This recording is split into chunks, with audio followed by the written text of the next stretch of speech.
ನಮಸ್ಕಾರ ಎಲ್ಲರಿಗೂ. ಇವತ್ತು ನಾನು ಈ ದಿನದ ಏಕಾದಶಿಯ ಮಹಾತ್ಮ್ಯವನ್ನು ಹೇಳಲಿಕ್ಕೆ ನಿಮ್ಮ ಮುಂದೆ ಬಂದಿದ್ದೇನೆ. ಯುಧಿಷ್ಠಿರ ಕೇಳುತ್ತಾನೆ ಶ್ರೀಕೃಷ್ಣನಲ್ಲಿ, ಹೇ ವಾಸುದೇವ, ಪಾಲ್ಗುಣದ ಕೃಷ್ಣ ಪಕ್ಷದಲ್ಲಿ ಯಾವ ಏಕಾದಶಿ ಬರ್ತದೆ ಅದರ ಬಗ್ಗೆ ಹೇಳಿ ಅಂತ.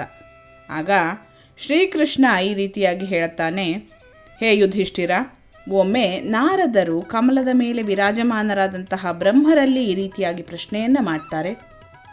ಹೇ ಸುರಶ್ರೇಷ್ಠ, ಫಾಲ್ಗುಣದ ಕೃಷ್ಣ ಪಕ್ಷದಲ್ಲಿ ಬರುವಂತಹ ಏಕಾದಶಿಯ ಆಚರಣೆಯಿಂದ ಬರುವ ಪುಣ್ಯದ ಬಗ್ಗೆ ನನಗೆ ಹೇಳಿ ವಿವರಿಸಿ ಅಂತ.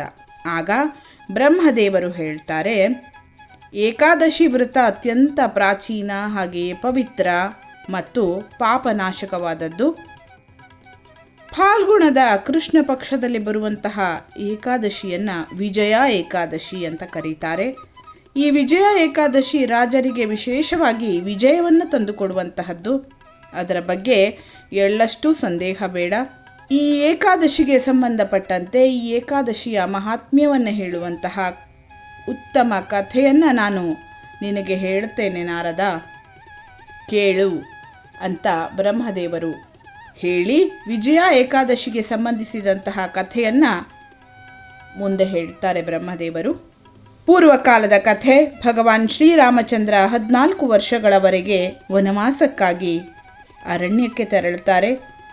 ಅವರ ಜೊತೆಗೆ ಲಕ್ಷ್ಮಣ ಹಾಗೂ ಸೀತಾಮಾತೆಯವರನ್ನು ಅನುಸರಿಸುತ್ತಾರೆ.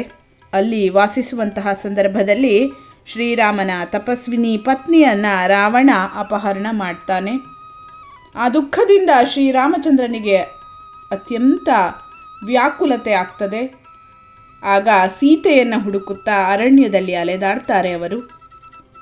ಅರಣ್ಯದಲ್ಲಿ ಸ್ವಲ್ಪ ದೂರ ತಲುಪಿದಾಗ ಅವರಿಗೆ ಜಟಾಯು ಸಿಗ್ತಾನೆ. ಆತನ ಆಯಸ್ಸು ಮುಗಿದಿತ್ತು. ನಂತರ ಅವನದೊಳಗೆ ಅವರು ಕಬಂಧನ ವಧೆಯನ್ನು ಮಾಡ್ತಾರೆ. ನಂತರದಲ್ಲಿ ಸುಗ್ರೀವನ ಜೊತೆಗೆ ಸ್ನೇಹ ಬೆಳೀತದೆ. ಅದರ ನಂತರ ಶ್ರೀರಾಮನಿಗಾಗಿ ವಾನರ ಸೇನೆ ಒಟ್ಟಾಗ್ತದೆ. ಹನುಮಂತ ಲಂಕೆಯ ಅಶೋಕವನವನ್ನು ತಲುಪುತ್ತಾನೆ. ಅಲ್ಲಿ ಸೀತೆಯ ದರ್ಶನ ಮಾಡಿ ಶ್ರೀರಾಮನ ಚಿಹ್ನೆಯಾದಂತಹ ಮುದ್ರಿಕೆಯನ್ನು ಕೊಡ್ತಾನೆ. ಇದೊಂದು ಅವರಿಗೆ ಮಹತ್ವದ ಕೆಲಸ ಆಗಿರ್ತದೆ, ದೊಡ್ಡ ಕೆಲಸ ಆಗಿರ್ತದೆ. ಹನುಮಂತನಿಂದ ಆ ಕೆಲಸ ಆಗ್ತದೆ. ಅಲ್ಲಿಂದ ವಾಪಸ್ಸಾದ ನಂತರ ಹನುಮಂತ ಶ್ರೀರಾಮಚಂದ್ರನಲ್ಲಿ ಲಂಕೆಯ ಎಲ್ಲ ವಿಷಯವನ್ನು ಹೇಳುತ್ತಾನೆ. ಈ ಎಲ್ಲ ವಿಷಯವನ್ನು ಕೇಳಿದಂತಹ ಶ್ರೀರಾಮ ಸುಗ್ರೀವನ ಅನುಮತಿಯಿಂದ ಲಂಕೆಗೆ ಹೊರಡುವ ವಿಚಾರವನ್ನು ಮಾಡ್ತಾ ಸಮುದ್ರ ದಡಕ್ಕೆ ಅವರೆಲ್ಲ ಬರ್ತಾರೆ. ಅಲ್ಲಿ ಶ್ರೀರಾಮಚಂದ್ರ ಲಕ್ಷ್ಮಣನಲ್ಲಿ ಈ ರೀತಿಯಾಗಿ ಹೇಳುತ್ತಾನೆ, ಸುಮಿತ್ರಾನಂದನ, ಯಾವ ಪುಣ್ಯದಿಂದ ಈ ಸಮುದ್ರವನ್ನು ದಾಟಲು ಸಾಧ್ಯ? ಈ ಸಮುದ್ರ ಅತ್ಯಂತ ಅಗಾಧ ಮತ್ತು ಭಯಂಕರ ಜೀವಜಂತುಗಳಿಂದ ತುಂಬಿದೆ. ನನಗೆ ಇದನ್ನು ಸುಗಮವಾಗಿ ದಾಟುವ ಯಾವ ಉಪಾಯವೂ ಕಾಣಿಸ್ತಾ ಇಲ್ಲ, ತಿಳಿತಾ ಇಲ್ಲ ಅಂತ ಶ್ರೀರಾಮಚಂದ್ರ ಲಕ್ಷ್ಮಣನಲ್ಲಿ ಹೇಳ್ತಾನೆ. ಅದಕ್ಕೆ ಲಕ್ಷ್ಮಣ ಈ ರೀತಿಯಾಗಿ ಹೇಳ್ತಾನೆ, ಮಹಾರಾಜ, ನೀವೇ ಆದಿದೇವರು ಮತ್ತು ಪುರಾಣ ಪುರುಷ, ಹಾಗೆಯೇ ಪುರುಷೋತ್ತಮರು. ನಿಮ್ಮಿಂದ ಯಾವ ವಿಷಯ ಮುಚ್ಚಿಡಲ್ಪಟ್ಟಿದೆ? ಇಲ್ಲಿ ಸಮೀಪದಲ್ಲಿ ದ್ವೀಪದಲ್ಲಿ ಬಕದಾಲ್ಭ್ಯ ಎಂಬ ಮುನಿ ವಾಸಿಸ್ತಾರೆ. ಇಲ್ಲಿಂದ ಅರ್ಧ ಯೋಜನ ದೂರದಲ್ಲಿ ಅವರ ಆಶ್ರಮವಿದೆ. ರಘುನಂದನ, ಆ ಪ್ರಾಚೀನ ಮುನೀಶ್ವರರ ಹತ್ತಿರ ಹೋಗಿ ಅವರಲ್ಲಿ ಇದರ ಉಪಾಯವನ್ನು ಕೇಳೋಣ ಅಂತ ಲಕ್ಷ್ಮಣ ಹೇಳ್ತಾನೆ. ಲಕ್ಷ್ಮಣನ ಈ ಮಾತನ್ನು ಕೇಳಿದಂತಹ ಶ್ರೀರಾಮಚಂದ್ರ ಮಹಾಮುನಿ ಬಕದಾಲ್ಭ್ಯರಲ್ಲಿ ಹೋಗ್ತಾನೆ. ಅವರ ಆಶ್ರಮಕ್ಕೆ ಹೋಗ್ತಾನೆ. ಅಲ್ಲಿ ತೆರಳಿ ಅವರಿಗೆ ತಲೆಬಾಗಿ ನಮಿಸ್ತಾನೆ. ಮುನಿವರರು ಶ್ರೀರಾಮಚಂದ್ರನನ್ನು ನೋಡಿದ ಕೂಡಲೇ ಶ್ರೀರಾಮಚಂದ್ರನ ಗುರುತು ಹಿಡಿತಾರೆ. ಕಾರಣವಶವಾಗಿ ಮಾನವ ಜನ್ಮದಲ್ಲಿ ಅವತಾರ ಎತ್ತಿದಂತಹ ಪುರಾಣ ಪುರುಷೋತ್ತಮ ಶ್ರೀರಾಮಚಂದ್ರ ಈತ ಎಂಬುದಾಗಿ ಅವರಿಗೆ ಪರಿಚಯ ಆಗ್ತದೆ, ಗುರುತಾಗ್ತದೆ. ಶ್ರೀರಾಮನ ಆಗಮನದಿಂದ ಆ ಮಹರ್ಷಿಗಳಿಗೆ ತುಂಬ ಸಂತೋಷ ಆಗ್ತದೆ. ಅವರು ಕೇಳ್ತಾರೆ, ಶ್ರೀರಾಮ, ನಿಮ್ಮ ಆಗಮನ ಇಲ್ಲಿಗೆ ಹೇಗೆ ಆಯಿತು ಅಂತ. ಆಗ ಶ್ರೀರಾಮಚಂದ್ರ ಆ ಋಷಿಗಳಿಗೆ ಈ ರೀತಿಯಾಗಿ ಉತ್ತರವನ್ನು ಕೊಡ್ತಾನೆ, ಬ್ರಹ್ಮನ್, ನಿಮ್ಮ ಕೃಪೆಯಿಂದ ರಾಕ್ಷಸರನ್ನು ಲಂಕೆಯನ್ನು ಗೆಲ್ಲಲು ಸೇನೆಯೊಂದಿಗೆ ಸಮುದ್ರದ ತಟಕ್ಕೆ ಬಂದಿದ್ದೇನೆ. ಮುನೀಶ್ವರರೇ, ಈಗ ಯಾವ ರೀತಿ ಸಮುದ್ರವನ್ನು ಪಾರು ಮಾಡುವುದು, ದಾಟುವುದು, ಆ ಉಪಾಯವನ್ನು ದಯವಿಟ್ಟು ಹೇಳಿ ನನ್ನ ಮೇಲೆ ಕೃಪೆ ಮಾಡಿ ಅಂತ ಶ್ರೀರಾಮಚಂದ್ರ ಕೈ ಮುಗಿದು ಕೇಳಿಕೊಳ್ತಾನೆ. ಆಗ ಬಕದಾಲ್ಭ್ಯರು ಹೇಳ್ತಾರೆ, ಶ್ರೀರಾಮ, ಫಾಲ್ಗುಣ ಮಾಸದ ಕೃಷ್ಣ ಪಕ್ಷದ ವಿಜಯ ಏಕಾದಶಿಯ ವ್ರತ ಮಾಡುವುದರಿಂದ ವಿಜಯ ಉಂಟಾಗ್ತದೆ. ನಿಶ್ಚಯವಾಗಿಯೂ ನೀವು ವಾನರ ಸೇನೆಯೊಂದಿಗೆ ಸಮುದ್ರವನ್ನು ದಾಟುವಿರಿ ಅಂತ ಮುಂದೆ ಹೇಳ್ತಾರೆ ಅವರು. ರಾಜನ್, ಈಗ ಈ ಏಕಾದಶಿಯ ವ್ರತದ ಫಲದಾಯಕ ವಿಧಿಯನ್ನು ಕೇಳಿರಿ. ದಶಮಿಯ ದಿನ ಒಂದು ಕಲಶವನ್ನು ಸ್ಥಾಪಿಸಿ, ಅದು ಚಿನ್ನ, ಬೆಳ್ಳಿ, ತಾಮ್ರ ಅಥವಾ ಮಣ್ಣಿನದ್ದು ಯಾವುದಾದ್ರೂ ಆಗಿರಬಹುದು.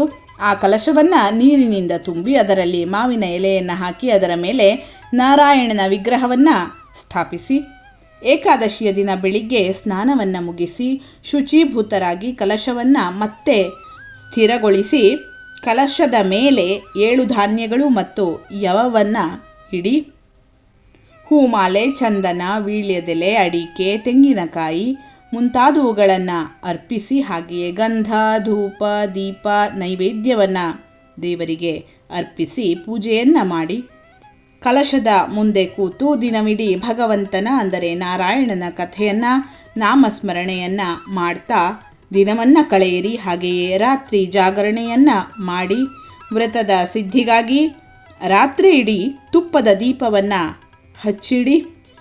ಹಾಗೆಯೇ ದ್ವಾದಶಿಯ ದಿನ ಸೂರ್ಯೋದಯವಾದಾಗ ಆ ಕಲಶವನ್ನು ಜಲಾಶಯ, ನದಿ, ನೀರಿನ ಮೂಲಗಳ ದಡದಲ್ಲಿ ಸ್ಥಾಪಿಸಿ ಪೂಜಿಸಿ ದೇವ ಪ್ರತಿಮೆಯೊಂದಿಗೆ ಆ ಕಲಶವನ್ನು ಬ್ರಾಹ್ಮಣರಿಗೆ ದಾನ ಮಾಡಿ ಕಲಶದ ಜೊತೆಗೆ ಬೇರೆ ಬೇರೆ ದಾನವನ್ನೂ ಮಾಡಬಹುದು. ಶ್ರೀರಾಮ, ನೀವು ನಿಮ್ಮ ಸೇನಾ ಮುಖ್ಯಸ್ಥರೊಂದಿಗೆ ಈ ವಿಧಿಯೊಂದಿಗೆ ವಿಜಯ ಏಕಾದಶಿ ವ್ರತವನ್ನು ಆಚರಿಸಿ, ಇದರಿಂದ ನಿಮಗೆ ವಿಜಯವಾಗ್ತದೆ ಅಂತ ಮುನಿವರಿಯರು ಹೇಳ್ತಾರೆ. ಬ್ರಹ್ಮದೇವ ಕಥೆಯನ್ನು ಮುಂದುವರಿಸಿ ಹೇಳ್ತಾರೆ, ನಾರದ, ಇದನ್ನು ಕೇಳಿ ಶ್ರೀರಾಮಚಂದ್ರರು ಮುನಿಯು ಹೇಳಿದಂತೆ ವಿಜಯ ಏಕಾದಶಿ ವ್ರತವನ್ನು ಮಾಡಿದರು. ಅದನ್ನು ಮಾಡಿದ್ದುದರಿಂದ ಸಮುದ್ರವನ್ನು ದಾಟಿ ಲಂಕೆಗೆ ಸೇರಿ ರಾವಣನನ್ನು ಸಂಹರಿಸಿ ಲಂಕೆಯ ಮೇಲೆ ವಿಜಯವನ್ನು ಹೊಂದಿದರು. ಸೀತಾಮಾತೆಯನ್ನು ಮರಳಿ ಪಡೆದರು.